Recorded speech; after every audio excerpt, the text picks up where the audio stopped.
Selamat datang di channel Alur Donghua. Sebelum menonton, silahkan subscribe, biar Mimin tambah semangat update-nya. Wajah senior Zhu menjadi pucat. Dia tidak dapat melihat kultivasi yaksa bermata emas, tetapi dengan secercah harapan di hatinya, dia bertanya, "Suku yaksa, spesies kita belum bertarung. Tidak ada alasan untuk mengganggu perburuan harta karun kami.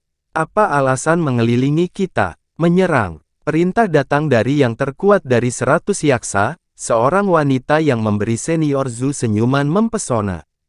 Namun, suaranya sangat dingin.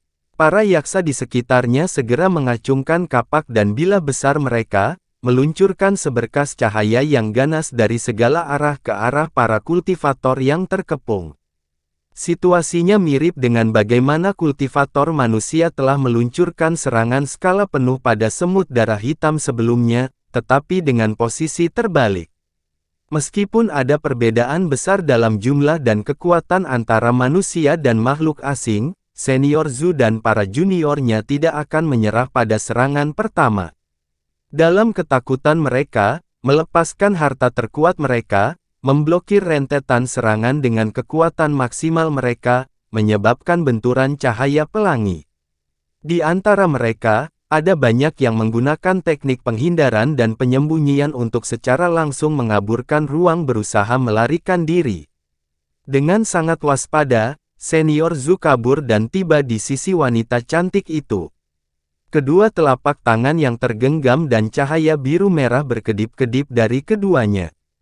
Mereka kemudian meludahkan bendera kecil. Kedua bendera kecil itu ditutupi dengan karakter jimat rahasia. Begitu bendera muncul, mereka melotot dengan cahaya dan menyatu menjadi satu, menciptakan penghalang merah biru yang menyelimuti mereka berdua.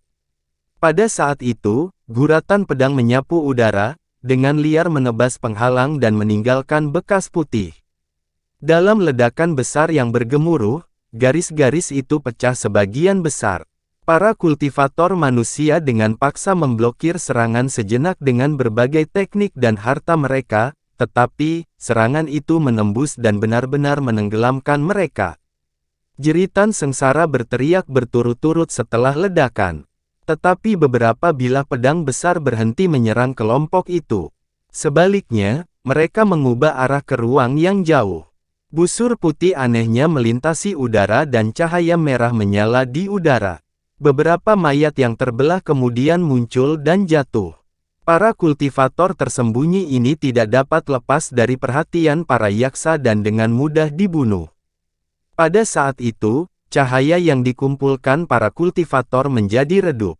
Apa yang semula lebih dari 10 kultivator dikurangi menjadi 6. Di antara mereka termasuk 2 tahap tempering spasial. Harta pelindung mereka benar-benar kuat. Itu mampu memblokir serangan gabungan dari para yaksa. Adapun yang lainnya mereka telah berubah menjadi abu. Tapi setelah selamat dari serangan awal para yaksa, mereka tidak akan duduk diam dan menerima kematian. Senior Zhu dan wanita cantik itu menunjuk ke bendera besar di depan mereka. Itu berputar saat berubah kembali menjadi 2 dan bersinar terang. Itu melepaskan getaran besar sebelum pecah secara bersamaan. Angin merah dan biru muncul dan membubung ke langit dalam sekejap mata.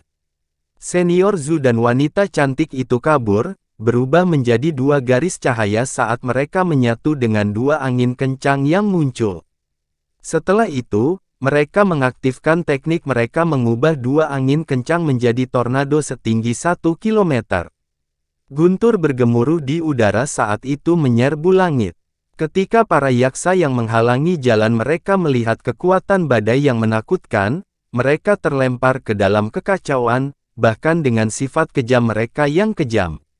Manusia yang tersisa senang saat melihat ini dan mereka memanfaatkan kesempatan ini untuk mengejar badai. Para kultivator lain dengan jelas memahami bahwa kecuali mereka mengambil kesempatan terakhir ini, nyawa mereka akan hilang. Dimanapun tornado biru merah melintas, ruang di dekatnya akan menjadi kabur dan bengkok, tanda yang jelas dari kekuatannya. Saat badai menyerbu ke arah kelompok yaksa, dua bayangan hitam besar muncul di atas tornado.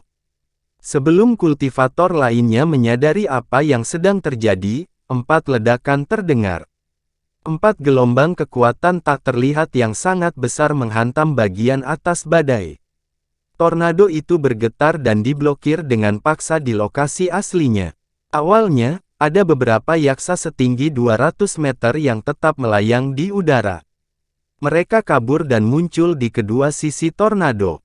Tinju seukuran bangunan mereka dihancurkan dengan kekuatan besar dan menghalangi tornado di jalurnya. Senior Zhu dan wanita cantik itu sangat terkejut. Tanpa pikir panjang lagi, mereka segera memanfaatkan keseluruhan kekuatan sihir ini. Tornado biru merah bergetar dan bertambah hampir setengah ukurannya dalam upaya untuk menerobos masuk. Namun, kedua yaksa raksasa itu seperti gunung. Cahaya merah melintas di kedua mata mereka saat lengan mereka kabur dan tubuh kabur. Bayangan yang tak terhitung jumlahnya kabur pada tinju raksasa yang menghantam kedua sisi tornado. Dalam waktu singkat, tornado itu benar-benar ditekan oleh rentetan serangan. Ketika para kultivator terdekat melihat ini, mereka terkejut dan terpencar, melarikan diri ke segala arah. Pada saat itu, suara udara yang terbelah terdengar dari udara di sekitar mereka saat guratan pedang yang tak terhitung jumlahnya bersiul. 100 yaksa yang mengelilingi melepaskan gelombang serangan kedua mereka. Tidak hanya kultivator yang tersisa memakai ekspresi teror, tetapi senior Zhu dan wanita cantik itu memiliki kulit pucat tanpa darah. Letusan besar yang mengguncang dunia terdengar memenuhi seluruh area. Jauh di bawah tanah, Han Li terbungkus dalam cahaya abu-abu yang berkelap-kelip saat dia melarikan diri dengan cepat. Ada cahaya abu-abu perak yang menyinari sekelilingnya dan terus bergesekan dengan cahaya pelindungnya, menciptakan percikan gesekan. Han Li memasang ekspresi yang sangat serius. Meskipun dia tidak muncul dari tanah seperti yang lainnya, dia baru saja mendengar ledakan besar dari atas tanah. Bahkan sedalam dirinya, dia masih merasakan getarannya. Kekuatannya yang menakutkan terlihat jelas. Mungkinkah yang lain benar-benar dimusnahkan? Han Li merasakan jantungnya bergetar. Ketika gua bawah tanah telah runtuh seluruhnya bersama dengan gunung, para kultivator berada di tengah-tengah urat magnet roh dan tidak berani melarikan diri melalui bumi. Mereka hanya bisa naik ke tanah. Tapi Han Li dengan Divine Essence Fuse Light, dia mampu menahan 5 elemen dan banyak batasan magnetis dunia. Karena itu, dia mengambil risiko melarikan diri ke bawah tanah. Selain itu, ketika gunung runtuh, indera spiritualnya yang besar juga mendeteksi makhluk asing yang sangat kuat di atas mereka dan dia tidak berani menunda. Dia segera menutupi dirinya dengan Essence Fuse Light dan dia menyelam ke bawah tanah. Tapi setelah beberapa saat di bawah tanah, True Thoughts bermata biru yang terluka muncul dari gua bawah tanah mereka, tepat menuju Han Li. Dengan masalah yang begitu beruntung mengetuk pintunya, dia tidak membiarkan mereka melewatinya. Tanpa memedulikan kekuatan sihirnya, dia melepaskan banyak kemampuannya dan memusnahkan True Thoughts. Dia kemudian menemukan tubuh dan kepala mereka dalam perjalanannya. Adapun bunga 1000 hati yang dicari senior Zhu, dia tidak punya waktu untuk mencarinya. Vena magnet roh jauh lebih menakutkan daripada yang diantisipasi Han Li, tetapi cahaya Divine Essence Fuse miliknya juga tidak bisa diremehkan. Dengan menggunakan kekuatan Divine Essence Fuse Mountain, dia mampu melindungi dirinya sendiri dengan paksa dan memblokir daya tarik yang sangat besar jauh di dalam gunung. Meskipun suku-suku asing itu kuat, mereka tidak akan berani mengejarnya ke bumi karena mereka berada dalam jangkauan urat magnet roh. Setelah beberapa pemikiran, Han Li merasa lega. Sayang sekali dia tidak bisa menggunakan indera spiritualnya untuk mengintainya karena urat magnet roh memblokirnya, atau dia akan merasa lebih yakin. Saat pikiran Han Li berputar di kepalanya, dia akhirnya melakukan perjalanan ribuan kilometer di bawah tanah dan menemukan bahwa cahaya perak yang mengelilinginya mulai redup. Cahaya perak akhirnya menghilang dan ekspresi Han Li bergerak. Merasa lebih nyaman, dia menyapu indera spiritualnya di atas tanah. Ada lembah asing di atasnya yang dikelilingi oleh 3 gunung dan hanya memiliki 1 pintu masuk. Padat dengan dedaunan dan tidak memiliki sesuatu yang luar biasa. Dia bisa merasakan aura makhluk asing dari binatang purba besar. Han Li berulang kali menyapu indera spiritualnya beberapa kali sebelum akhirnya merasa nyaman. Dia kemudian membuat terowongan dalam garis biru. Ketika sekelilingnya menyala, dia menarik lampu terbangnya dan melayang 100 meter di udara. Ketika Han Li mengalihkan pandangannya ke sekeliling dan pandangannya terfokus pada area terdekat, dia merasakan hawa dingin mengguncang tubuhnya dan menahannya di tempat. Di atas pohon besar yang berjarak 300 meter, ada 2 yaksa jahat yang tinggi. Mereka berdiri di sana melihat ke arah yang berbeda. Kedua yaksa itu memiliki sepasang sayap besar dan tingginya lebih dari 30 meter. Ketika mereka melirik Han Li, mereka tampak sangat terkejut. Tapi apa yang membuat Han Li tercengang bukanlah karena dia melihat kedua yaksa itu, tapi dia tidak bisa merasakan aura mereka sedikit pun. Ketika indera spiritualnya menyapu mereka, dia tidak mendeteksi mereka sedikit pun. Seolah-olah tidak ada apa-apa di sana. Han Li dengan jelas menyadari apa artinya ini. Kedua yaksa itu memiliki kultivasi yang jauh melebihi miliknya. Mereka kemungkinan besar disebut Raja Yaksa. Karena itu, dia tidak bisa menahan nafas. Saat Han Li mengutuk dalam hati, kedua yaksa itu belum mengambil tindakan apapun. Mereka hanya melihat area 1 kilometer jauhnya. Sebuah cahaya menyala dan cahaya pelangi lainnya melesat keluar dari tanah. Ada kultivator lain yang muncul. Han Li tertegun saat melihat ini. Cahaya yang muncul dari tanah adalah seorang wanita cantik di atas perahu giok pelangi. Dia adalah Nona Xiao. Ketika dia melihat Han Li, ekspresinya menyala dan berpikir untuk memanggilnya. Tetapi ketika dia melihat kedua yaksa yang tidak bergerak itu, kulitnya memucat. Salah satu yaksa memasang ekspresi aneh dan berkata, "Aneh sekali." Dari penciumannya, mereka seharusnya adalah 2 manusia yang terdeteksi oleh raja kita sebelumnya. Orang-orang itu tidak berguna. Mereka bahkan tidak bisa menangani tugas yang begitu mudah. Yaksa yang berbicara adalah yang membelah gunung, Meng Xiang. Tidak diketahui mengapa dia ada di sini. Yaksa lainnya terkekeh dan berkata, "Raja yang tidak bisa dihancurkan, ada magnet roh di dekatnya. Mereka mampu terbang di bawah tanah tanpa terpengaruh. Tolong jangan salahkan bawahanmu." Raja Yaksa pertama mendengus dan mengangkat tangannya, menghasilkan awan cahaya merah dari tangannya. Itu masih bukan alasan untuk membiarkan mereka berdua kabur. Ketika saya kembali, saya harus menghukum mereka dengan benar. Kalian berdua harus memiliki keterampilan untuk bisa sampai sejauh ini, tapi hidup kalian berakhir di sini. Ekspresi Han Li dan Nona Xiao sangat berubah. Dengan cincin guntur dan embusan angin, hantu pelangi Phoenix dan hantu burung biru muncul dari punggung Han Li. Mereka melintas dan berubah menjadi sepasang sayap kristal. Adapun Nona Xiao, perahu pelangi kecilnya berteriak, terbuka saat berubah menjadi Wim berkepala 5. Wim pelangi memamerkan taringnya dalam penampilan yang mengancam. Ketika yaksa lain melihat kemampuan Han Li dan Nona Xiao, matanya berbinar dan dia memanggil rekannya, "Raja yang tidak bisa dihancurkan, tunggu." Manusia ini tampaknya adalah kultivator yang tidak biasa. Orang itu tampaknya memiliki hantu sebenarnya dari Phoenix Surgawi dan Kunpeng. Yang lainnya tampaknya memiliki varian True Dragon, bagian dari jiwa pelangi Wim. Betapa mengejutkan. Chakravarti, apa yang kamu katakan? Mungkinkah Anda ingin saya membiarkan mereka pergi? Dan saya tidak suka dipanggil dengan gelar saya.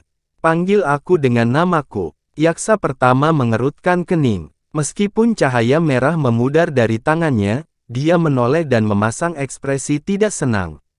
Hehe, itu hanya sesuatu yang aku abaikan. Meng Xiang yang terhormat, mengapa kita harus bertengkar tanpa henti tentang masalah ini? Mengapa kita tidak menggunakan keduanya untuk berjudi? Yaksa bernama Chakravarti tertawa kecil. Berjudi? Tentang apa? Ekspresi Meng Xiang bergerak, menebak apa maksud temannya.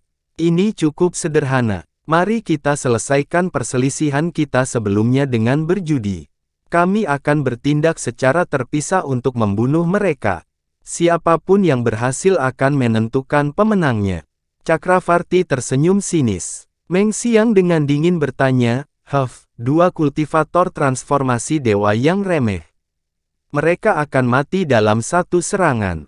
Bagaimana kita menentukan pemenangnya? Dengan sebuah rencana di benaknya, Chakravarti berkata, mereka bukan kultivator transformasi dewa biasa. Selain itu, kami tidak akan menyerang mereka secara pribadi. Mengapa kita tidak melepaskan antek gila kita untuk menyerang mereka? Kami akan bertaruh pada bagaimana mereka berurusan dengan manusia. Ekspresi Meng Xiang goyah sejenak. Setelah menemukan kondisi yang dapat diterima, dia setuju, pelayan gila. Baiklah, lakukan sesukamu. Mungkinkah Anda takut akan kalah? Bagus sekali. Chakravarti tersenyum lebar dan menoleh ke manusia, dengan tegas berkata, kalian manusia mendengar kami. Jangan katakan bahwa kami menindas Anda. Kami memberi Anda kesempatan hidup. Pertama-tama kami akan membiarkan Anda pergi sejauh 500 km. Kemudian kami akan melepaskan antek-antek gila kami untuk mengejar Anda. Perhatikan bahwa sebaiknya Anda tidak berpisah. Jika Anda terpisah lebih dari 50 km dari satu sama lain, kami secara pribadi akan memburu Anda. 500 km. Han Li mengelus sayap transparannya dengan ekspresi tenang. Chakravarti dengan dingin berkata, itu benar. Jika kau tidak tiba pada dalam 1 jam, kami akan membebaskan pelayan gila kami bagaimanapun caranya. Jangan berpikir tentang menjadi beruntung. Mata Han Li berkedut dan dia melirik Lady Xiao di dekatnya. Wanita itu memaksakan senyum dan kulitnya sedikit membaik. Senyum manis melengkapi penampilannya yang mungil. Benar, rekan Dao Xiao, ayo pergi. Setelah hening sejenak, sayapnya tiba-tiba bergerak dan dia menghilang ke angkasa. Sesaat kemudian, anehnya dia menyimpang sejauh 300 meter. Setelah itu, Lady Xiao muncul di sisinya dalam kesunyian yang kabur. Dia mengendarai Wim berkepala 5 yang besar. Saat Han Li dengan lancar menggunakan kemampuan teleportasinya dengan sempurna, kedua yaksa itu saling bertukar pandang. Rasa terkejut sesaat muncul di wajah mereka tetapi dengan cepat menghilang. Nona Xiao sama-sama tercengang dan memasang ekspresi gembira. Karena mereka berdua melarikan diri untuk hidup mereka, mereka memiliki peluang sukses yang lebih besar mengingat kemampuan menakjubkan Han Li. Tanpa perlu sepatah kata pun, dia menginjak Wim berkepala 5. Wim itu menggerakkan kepalanya bolak-balik, segera membungkus keduanya dalam kabut pelangi. Kemudian, mereka menembak dengan kecepatan yang mencengangkan. Beberapa kedipan kemudian, mereka menghilang dari cakrawala. Kedua raja yaksa berdiri diam di tempatnya. Mereka tanpa emosi memandangi keduanya yang melarikan diri seolah percaya penuh pada apa yang disebut kaki tangan gila mereka. Nona Xiao segera memerintahkan cahaya pelangi dengan kecepatan yang memungkinkan mereka mencapai 500 km dalam sekejap.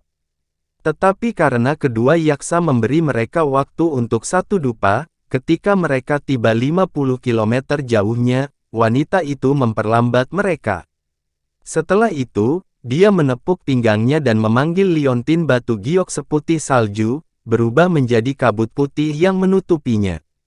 Liontin cahaya putih ini terkondensasi dari energi yang paling tinggi. Bahkan Raja Yaksa tahap integrasi tubuh itu tidak akan bisa menguping.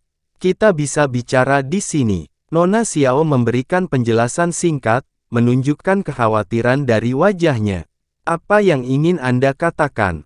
Saya khawatir kita memiliki peluang tipis untuk bertahan hidup. Bibir Han Li berkedut dan dia tertawa masam. Tatapan Lady Xiao berkedip dan dia dengan ragu bertanya, apakah kamu bisa merasakan perkiraan kekuatan Raja Yaksa? Han Li dengan jelas menjelaskan, setidaknya, mereka setara dengan kultivator integrasi tubuh kita. Meskipun kami tidak mampu memeriksa kekuatan pastinya, dibandingkan dengan roh kayu tingkat perak yang pernah saya lihat sebelumnya, saya merasakan bahwa kedua yaksa ini jauh lebih kuat. Saya khawatir mereka adalah keberadaan yang tidak biasa. Nona Xiao berteriak ketakutan, maksudmu, mereka mungkin adalah Raja Yaksa yang lebih hebat. Bahkan jika bukan itu masalahnya, aku khawatir mereka sangat dekat dengan itu. Han Li tidak sepenuhnya yakin, tapi meski begitu, Nona Xiao menunjukkan ekspresi yang sulit. Han Li kemudian bertanya, apakah rekan Taois Xiao tahu apa itu minion gila? Mereka tampaknya memegang kepercayaan pada mereka. Saya mendengar tetua sekte saya menyebutkan mereka. Mereka adalah makhluk setengah hantu setengah setan yang diasuh oleh yaksa begitu mereka menjadi raja. Biasanya, Raja Yaksa memberi mereka sari darah mereka sendiri, memberi mereka sebagian dari kekuatan sejati Raja Yaksa. Selain itu, ras mereka juga berbeda. Mereka memiliki 1/10 hingga 1/3 dari kemampuan Raja Yaksa.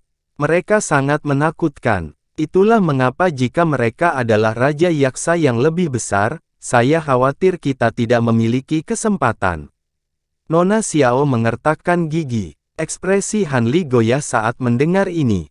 Nona Xiao diam-diam berkata, sebaiknya kita segera memberikan penjelasan tentang kemampuan kita satu sama lain dan bergabung bersama untuk menghadapi musuh. Apa? Bisakah Nona Xiao berencana mempertaruhkan semuanya melawan antek-antek gila ini? Han Li bertanya dengan cemberut. Nona Xiao berhenti sejenak, jika kita tidak bisa mengusir mereka, bagaimana kita bisa melarikan diri? Han Li menarik napas dalam-dalam dan dengan muram menjawab, tidakkah rekan Taois mendengar apa yang dikatakan Raja Yaksa? Jika minion gila mengejar kita, itu akan lebih baik daripada jika kita mengalahkan minion mereka dan memaksa mereka untuk menyerang secara pribadi. Mereka tidak menjanjikan apapun kepada kami. Mereka hanya mempertaruhkan hidup kita. Ketika dia mendengar ini, ekspresinya berubah. Dia jelas tidak memikirkannya. Lalu apa yang sudah kamu rencanakan? Nona Xiao memandang Han Li dengan mata cerah dan bertanya. Han Li melengkungkan bibirnya dan dengan cemberut berkata, aku tidak punya apa-apa. Saya hanya berencana untuk mengambilnya selangkah demi selangkah. Jika antek-antek gila itu menakutkan seperti yang Anda katakan, kami tidak akan bisa berurusan dengan mereka. Bahkan jika kita tidak bisa melawan mereka, kita masih bisa melarikan diri. Tetap saja, bagaimana kita bisa lepas dari perhatian kedua Raja Yaksa? Kecuali kultivasi kita tiba-tiba melonjak berkali-kali hingga memasuki integrasi tubuh, itu tidak mungkin. Mungkin jika kita segera menggunakan formasi teleportasi terdekat dan menggunakannya untuk melakukan perjalanan ribuan kilometer jauhnya, kita akan dapat melarikan diri dari mereka. Ketika dia mendengar Han Li, ekspresi aneh muncul di wajahnya. Han Li menghela nafas dan bergumam, namun, kita harus menggunakan saranmu dan bertukar detail tentang kemampuan kita. Apakah kita memilih untuk melawan mereka atau tidak, kita akan memiliki kesempatan yang lebih baik untuk bertahan hidup. Nona Xiao hanya bisa tersenyum masam dan setelah itu, dia mulai memperkenalkan kemampuan dan hartanya sendiri. Setelah beberapa saat, keduanya mencapai tanda 500 meter meskipun kecepatannya lambat. Pada saat itu, jauh sekali, dua lolongan seperti serigala mengguncang langit.